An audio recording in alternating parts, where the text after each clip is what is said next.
আসসালামু আলাইকুম। আমি কবির অ্যাকাউন্টিং হোমের পক্ষ থেকে তোমাদেরকে স্বাগত জানাচ্ছি। আমি তোমাদের সামনে আরেকটি নতুন ভিডিও নিয়ে হাজির হয়েছি।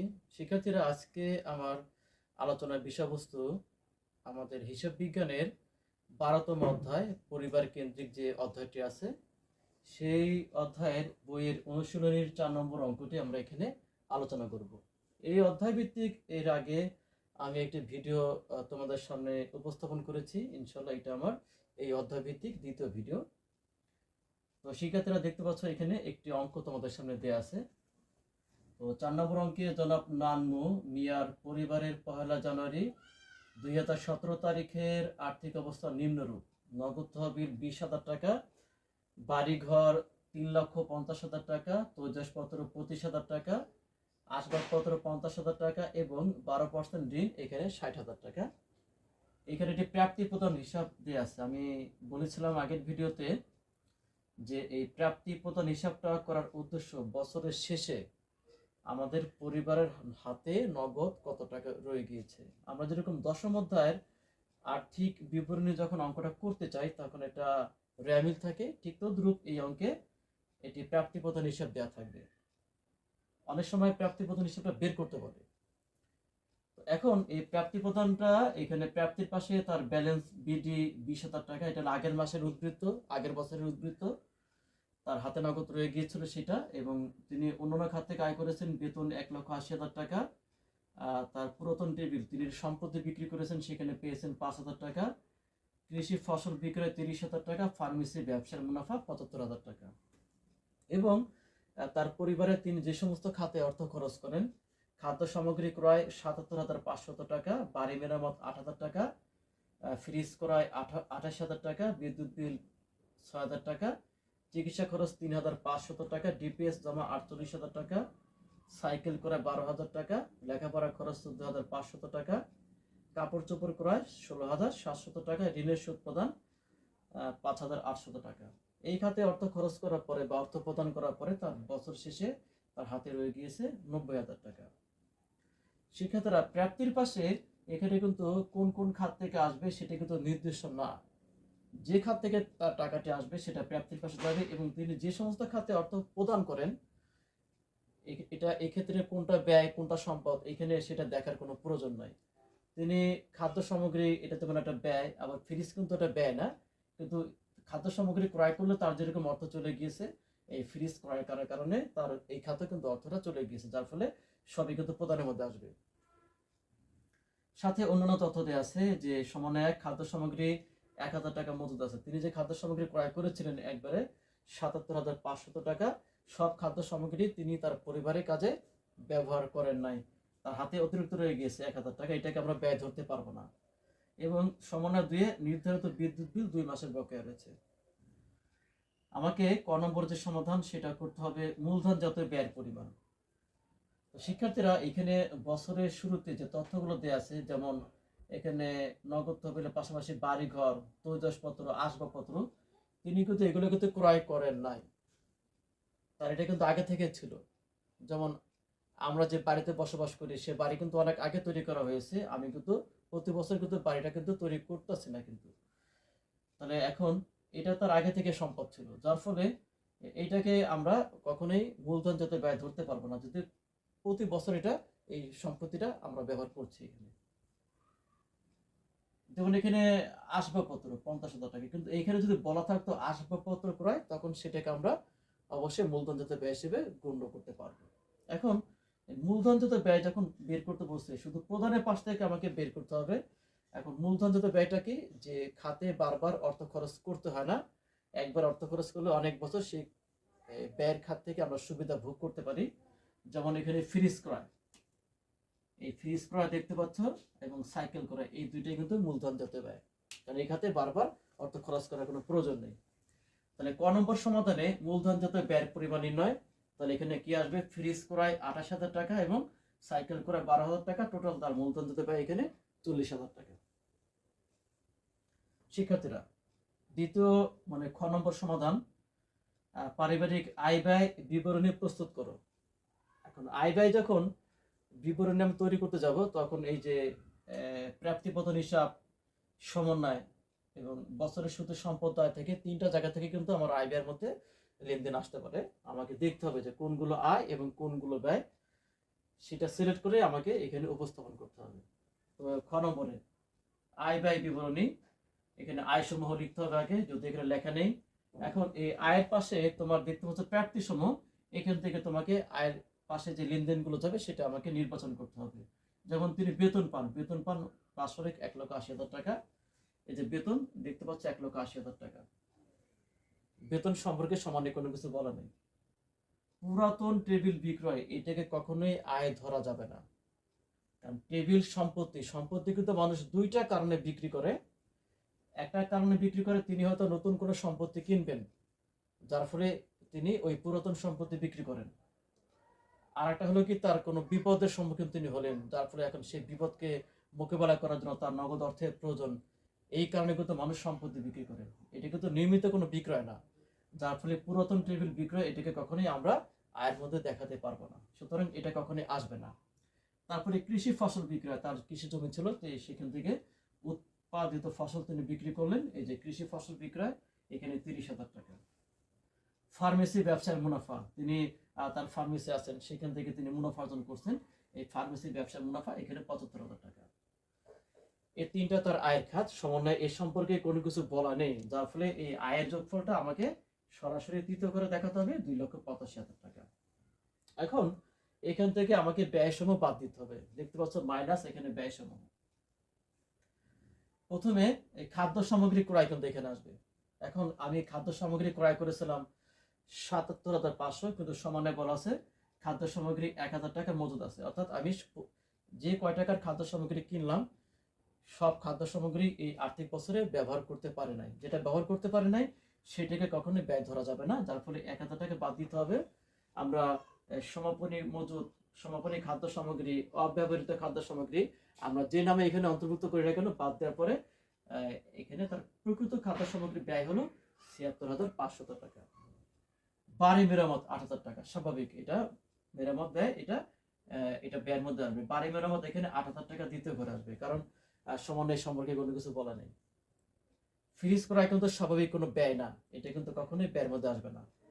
বিদ্যুৎ বিল, বিদ্যুৎ বিল দেখতে পাচ্ছ প্রথম ঘরে 6,000 টাকা, তার কারণ নির্ধারিত বিদ্যুৎ বিল 2 মাসের বকেয়া রয়েছে। যদি বিদ্যুৎ বিল 2 মাসের বকেয়া থাকে, তাহলে মনে করতে হবে এখানে 10 মাসের টাকা দেওয়া আছে, তার মানে আমরা 10 মাসের বিদ্যুৎ বিল প্রদান করেছি। যেহেতু এটা 10 মাসের টাকা, তাহলে 2 মাসে বের করবে কি করে?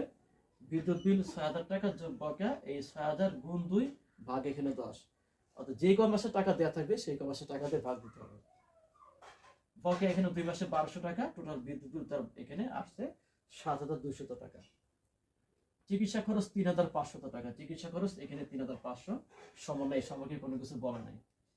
ডিপিএস জমা, ডিপিএস কিন্তু ব্যয় না, কারণ আমাদের প্রতিটা পরিবারে কম বেশি আমরা ব্যাংকে সেভিংস করি, এটা কিন্তু ব্যয়ের কোনো খাত না, কারণ মেয়াদ শেষে ওই টাকাটা ফেরত পাওয়া যাবে। সাইকেল ক্রয়, এটা কিন্তু মূলধন যেতে পারে, এটা কিন্তু নিয়মিত কোনো ব্যয়ের খাত না। লেখাপড়া খরচ 14,500 টাকা, এই যে লেখাপড়া খরচ 14,500 টাকা। তারপরে কাপড় চোপড় করা 16,700 টাকা, এখানে কাপড় চোপড় করা 16,700 টাকা।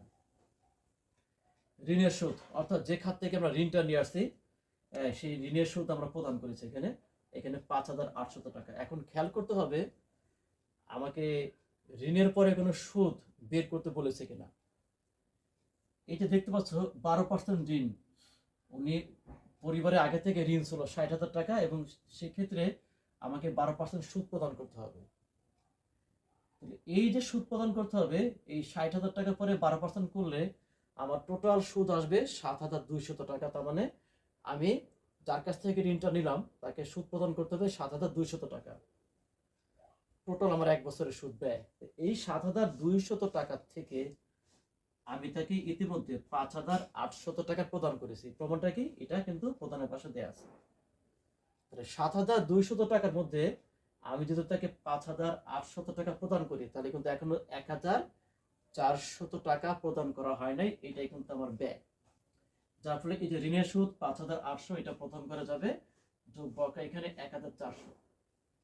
আমার ঋণের সুদ কিন্তু টোটাল ব্যয় কিন্তু আমার 7,200 টাকা। এই যে দেখতে পাচ্ছ 7,200 টাকা টোটাল ব্যয়, কিন্তু টোটাল ব্যয় বা খরচ যদি ৭,২০০ টাকা হয়, আমার বকেয়া কিন্তু ৭,২০০ টাকা না।